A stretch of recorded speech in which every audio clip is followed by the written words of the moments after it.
Hello everybody, this is Jack Dennis and welcome to our fly fishing and tying channel. I hope you're all having a good start to the new year and out tying a lot of flies. We started a couple of weeks ago with our Jack Dennis and Friends fly tying session. Our first one was with Dave Allison, and I'm going to be showing you some from the past.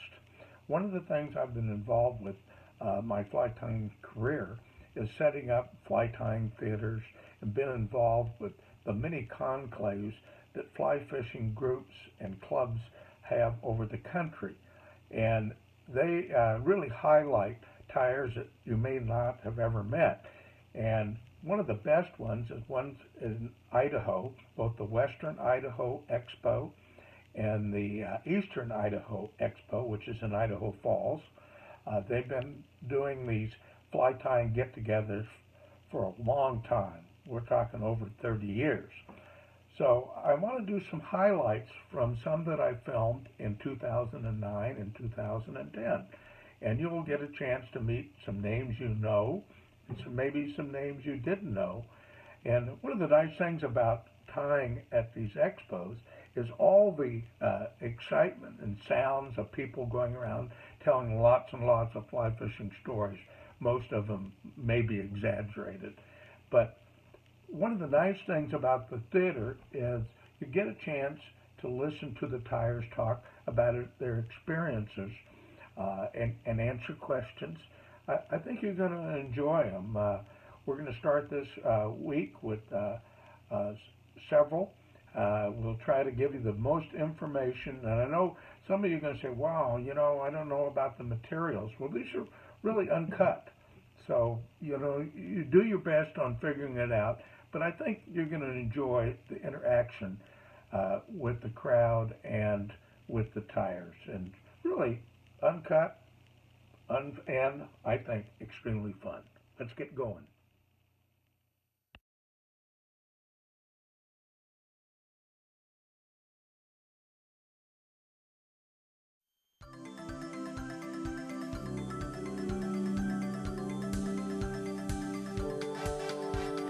I'm Scott Sanchez. I'm going to be tying here for you today. I'm from Jackson, Wyoming, just over the hill.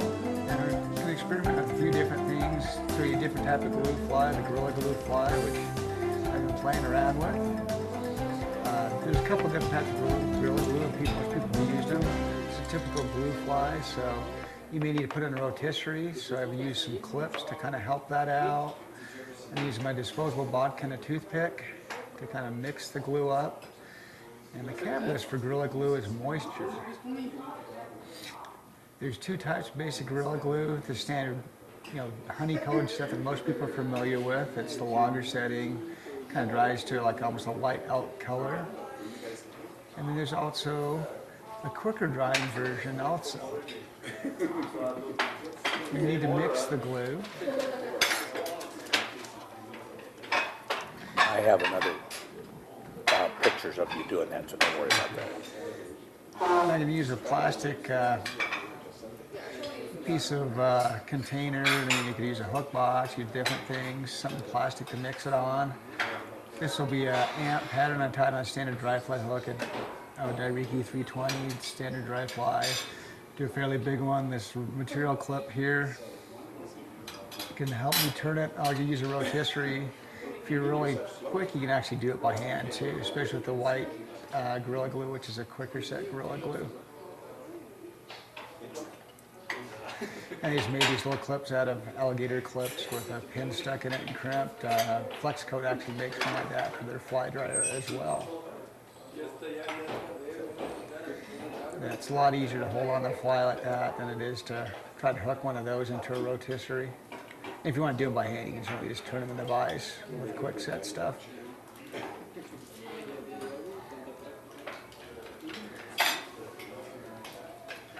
So we're going to use moisture to kind of mix it up. I got an old like leftover dish here. I'm going to put the glue on. You can use a drop of water. That works fine. The other thing I use pretty frequently, what you use for tinning epoxy to, is acrylic paint. And of course, acrylic paint has water in it, moisture, so you can actually tint the paint. You don't want to put too much in there because sometimes it it'll still set, but it gets a little heavier, it doesn't float as well. And basically we're creating a closed cell foam on the fly. So you watch this kind of Gorilla Glue expand and bubble. It's pretty neat looking. It's kind of addictive watching that stuff go.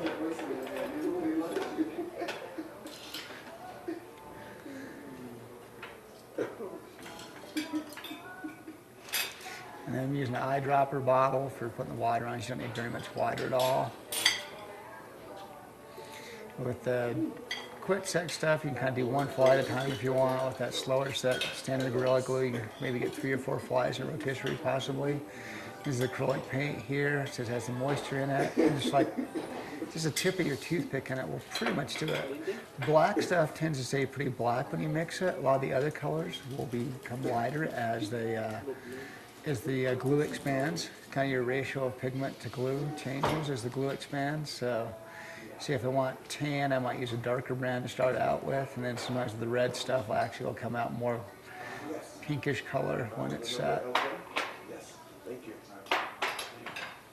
And you just get this acrylic paint. This is made from a hardware store or a craft store. It's a pretty common material. And you can, if you want, just do the bodies in the natural color and paint over them or magic marker them. Stuff's sandable as well, so if you get a rough spot, you just take an emery board and kind of sand it out.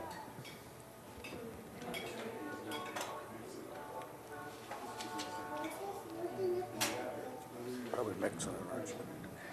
Yeah, I can show mixing on here. So that's just the tip of the toothpick with a little black paint on it. I got the Gorilla Glue on the plastic. Taking, mix it together here.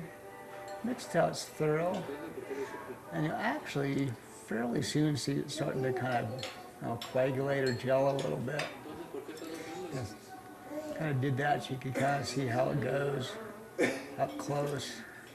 No, actually probably mix up another batch to put on the hook just because it's going to be hard for you to see otherwise.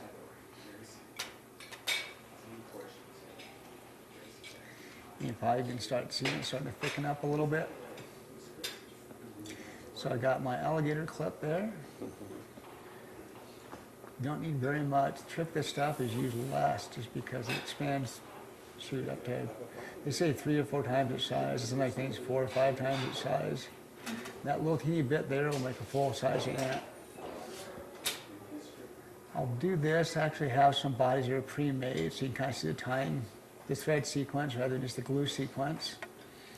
I can just stick that over here in my rotisserie, let that do the trick. Might as well make another body while I got the stuff going. And with typical glue flies, you want to do the glue part all at once. It makes a lot less mess doing that. And that way you have a bunch of pre-made bodies and you can kind of be brain dead and make up a dozen bodies and have them ready for the next day. And it takes, you probably have about 3 or 4 minutes of working time with the thicker set stuff, maybe a minute with the quicker set stuff. Actual functional set time is probably about 20 minutes. And what you want to do when you check the glue to see if it's set, check the glue you mix, not your fly, because if you touch it right before it sets up, you're going to ruin your fly. And there's all kinds of different things you can do with this stuff. I mean, it's pretty much unlimited. I've made poppers, beetles. See it getting really thick now? It's starting to grow on us.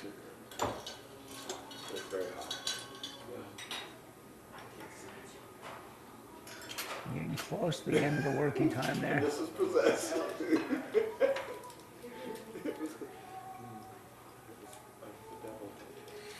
And watch those guys turn on the rotisserie. The quick set stuff definitely dries about twice as fast as realistically about a minute of working time. And when you start mix it for 20, 30 seconds, you definitely see it sometimes starting to bubble right at that point in time. It's probably a little bit lighter weight just because it gets more air bubbles in it.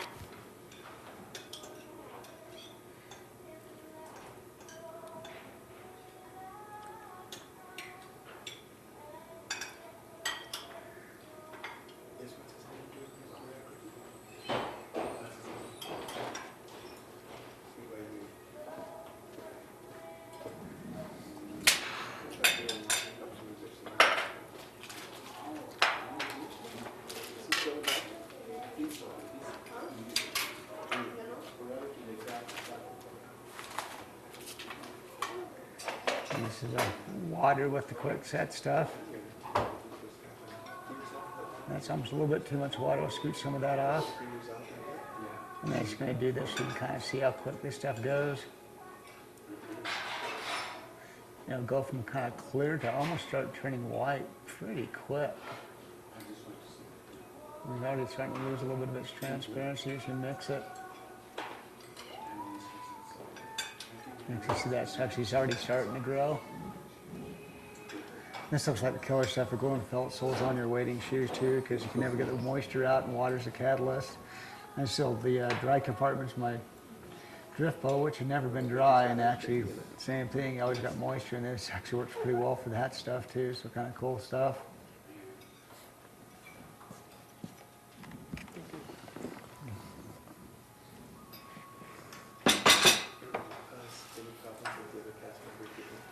Now, we'll get some of my pre-made bodies and actually do some actual tie-in here.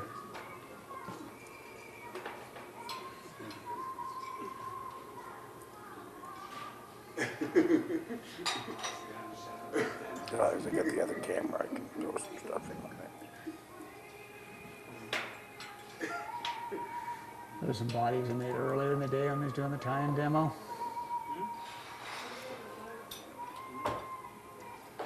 And it's kind of cool, this stuff, you can retrofit some patterns. That's actually a rusty spinner.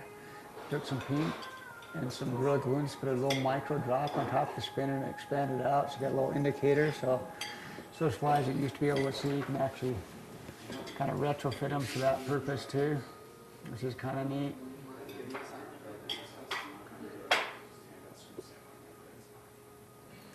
And you can actually, that's an ant that I actually put a strike indicator on afterwards.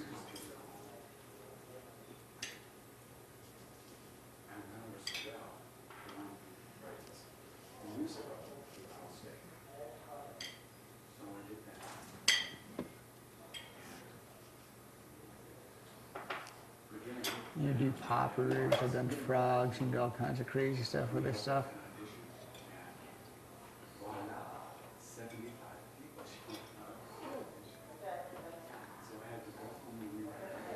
Let's make another type of body here too while we're on the mode. You can actually do a beetle body, and with the beetle you need a wider body, so we're going to do this a little bit differently. We need to build a frame like you do with epoxy.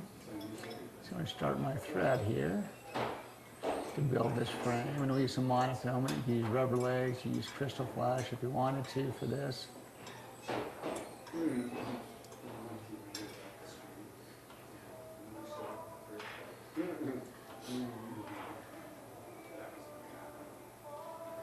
You can put a drop of super glue there if you want to make this a little bit more secure.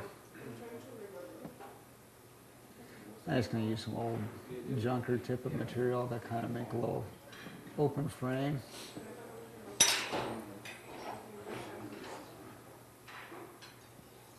So tie it in the figure eight at the rear of the hook shank right before the bend. If you want to, you can actually go slightly down the bend, just figure that in.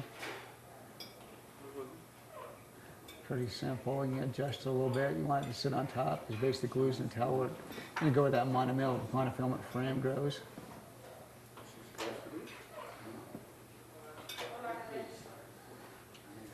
And so we're going to pull it forward and make kind of a half circle on either side. A little drop of super glue to keep that from pulling out as I tug on it, because you want to be able to adjust that frame. Come up about 2/3, 3/4 away. On the near side, pull the monofilament over. Just drop your bobbin over a few times. Don't worry about it. Don't screw it too hard, because we need to adjust that here in a moment. On the far side, let's pull that over. Again, drop the bobbin over a few times. Just kind of lightly secure it. And then you can use scissors. You can use bodkin. A lot of times I'll actually just take a little piece of plastic tubing, put a slit in it, and slip it up, and kind of pull the frame around that to get the shape I want. If you need to pull it tighter, you can actually pull back on the long end, the tag end. And basically got a little teardrop kind of oval shape. And that's what the glue is going to form to.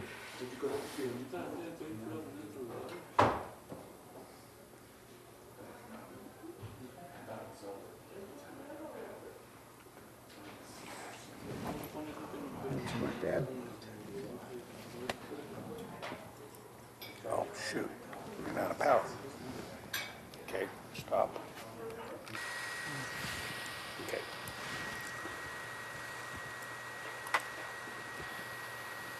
So adjusting that to make that nice kind of even teardrop shape there. Use your scissor tips. You can kind of pull on with the tag end if you need to make it smaller. And this kind of, a lot of times you just want to make sure it's flat and even, just because if not, the glue is going to go the same direction that underbody is going. And we'll put the glue on there and actually it'll flow through there pretty nicely.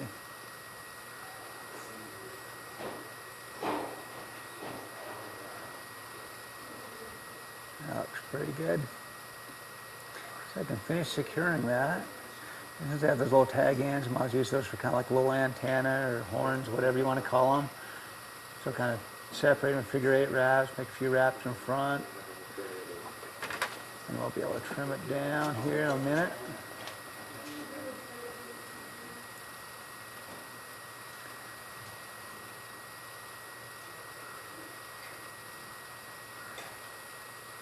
Kind of cut it off. There's a little antenna. Let's whip finish that off.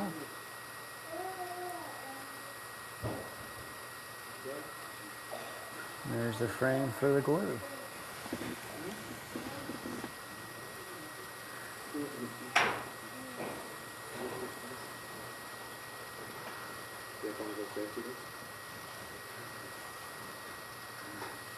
So we're going to mix up some more Gorilla Glue and put it in there. Use that stuff that we mixed earlier that really grew up. Definitely expanded out.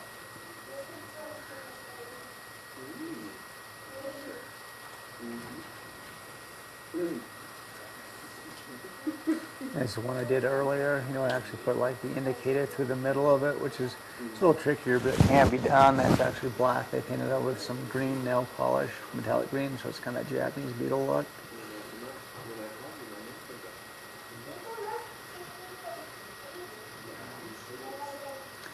That looks good. Let's mix up some more glue.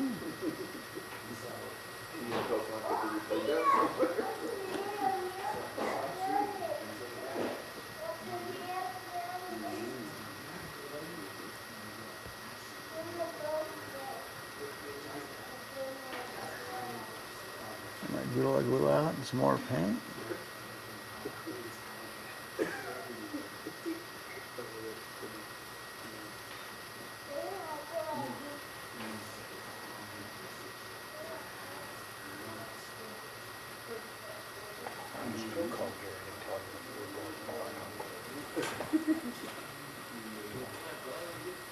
Mix this up.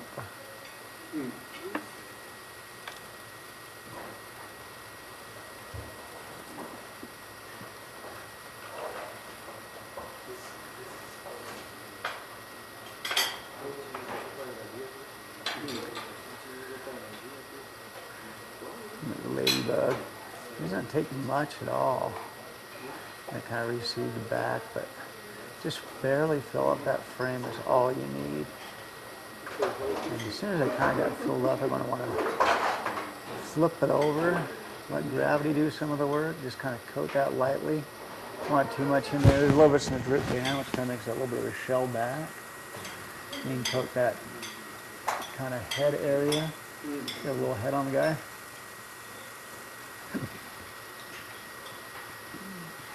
Kind of look terrestrial-like here, extraterrestrial-like.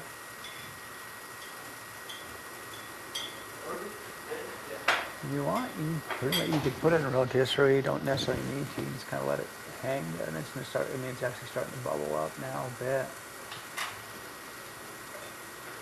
It's always tempting to keep putting more and more on, but you kind of got to resist that because this will definitely grow on its own to a pretty good size. You kind of see that kind of bubbling out. I will just throw this on the rotisserie though, so you can kind of get out of the way, and I can show you a little bit more here. The completed flies.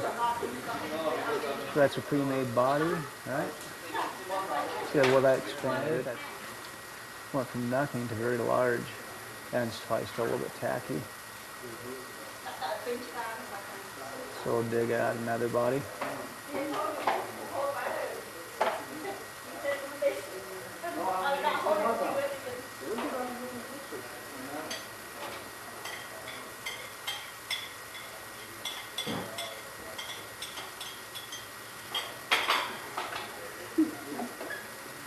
like a cinnamon ant I did or bought I did earlier that's dried out. And this is pretty simple.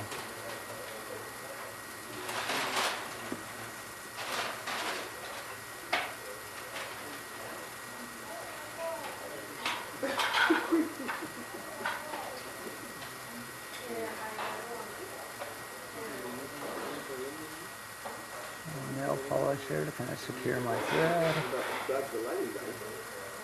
Use some rusty brown thread for this kind of cinnamon ant. Kind of fill in that center just a little bit. You can kind of pinch this stuff if it's not perfect too, if it's not all the way it's set but not all the way cured. You can kind of adjust with your body, take your scissor tips and kind of adjust on this Gorilla Glue. Like that, just kind of, that was a little knob there, just push it in. This stuff was probably done up like an hour ago. You want to smash up on the bottom, get more clearance, you can do that.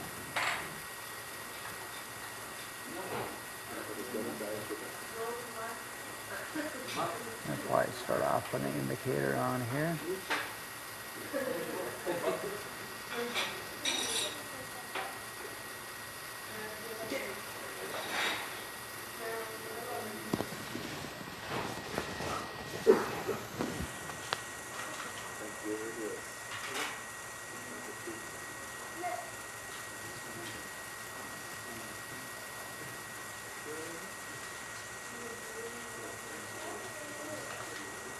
You could do hackle on this for legs. You can do any kind of legs you normally would do. Any type of ant, just got basically a pre-made body. So I'll do a way where we can actually get perfect 6 legs here. And use a little orange tip. We're not gonna wrap a parachute, but just a way easier to contain for a indicator here. Catch it. My other hands are wrapped around. And that's pretty much good to go for that. And start working on some legs. You can use spandex on this. I'm just going to use regular rubber here, regular round rubber.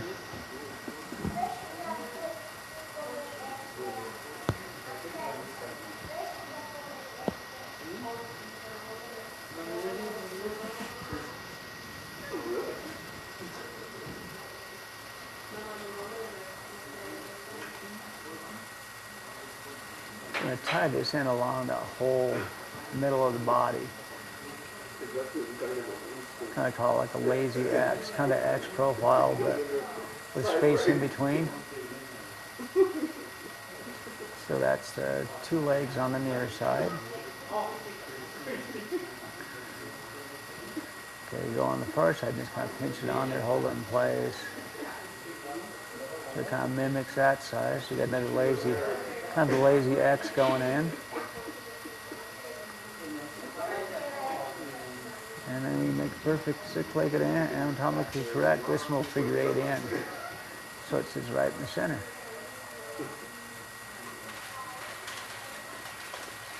Which obviously you could do this on a regular fur ant or whatever ant you wanted. Look kind of nice leg profile. Tie her off.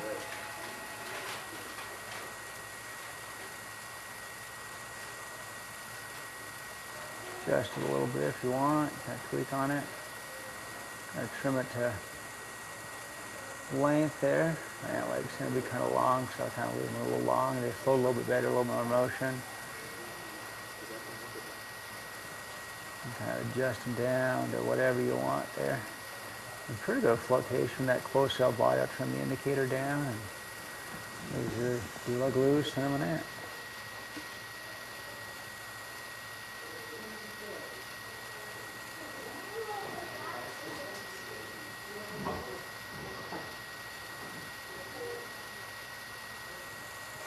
There's a hackle ant with the same kind of indicator.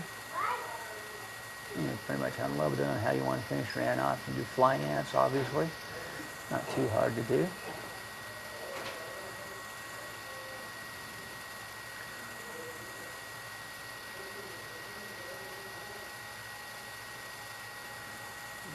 And there's a beetle I already pre-cooked before. A little black beetle. Got it kind of filled in real nicely. Got a big body, kind of smash it down at the bottom, kind of get a little more gap there. Excellent, nice, beautiful terrestrial shape there. There's the antenna. And they start that thread between the two lumps, the head lump and the body lump.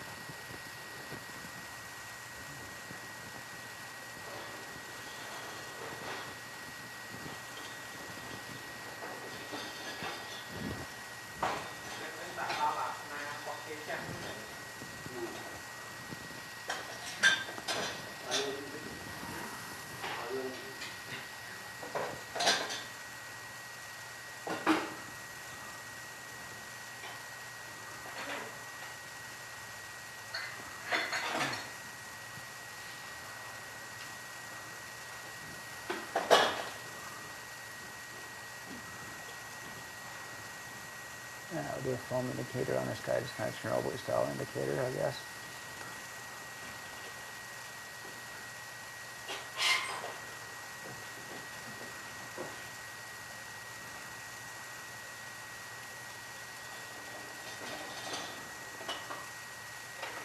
That tension line looks cool. This one on, we don't even tie it on.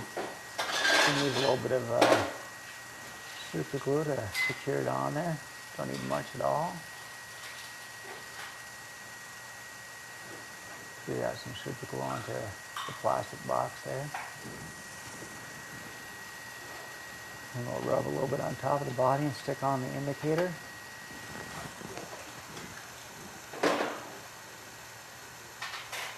So it goes a long ways.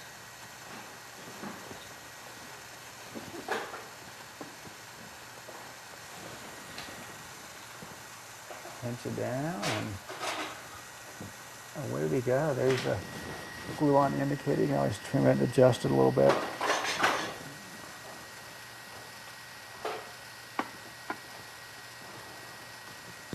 And use that little super glue to kind of help that thread hold in place there to tie on the legs. There we go. Thread started. Snip off the tag end.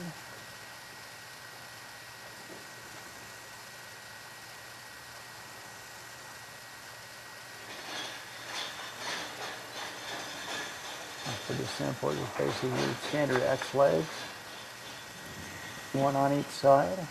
Got black on black beetle there.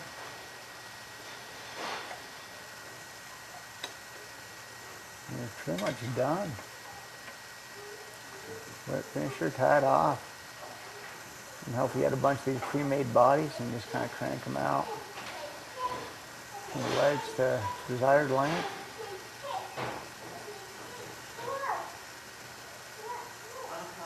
Oh, it's about good. There you go. Closed cell, pre-built closed cell foam beetle.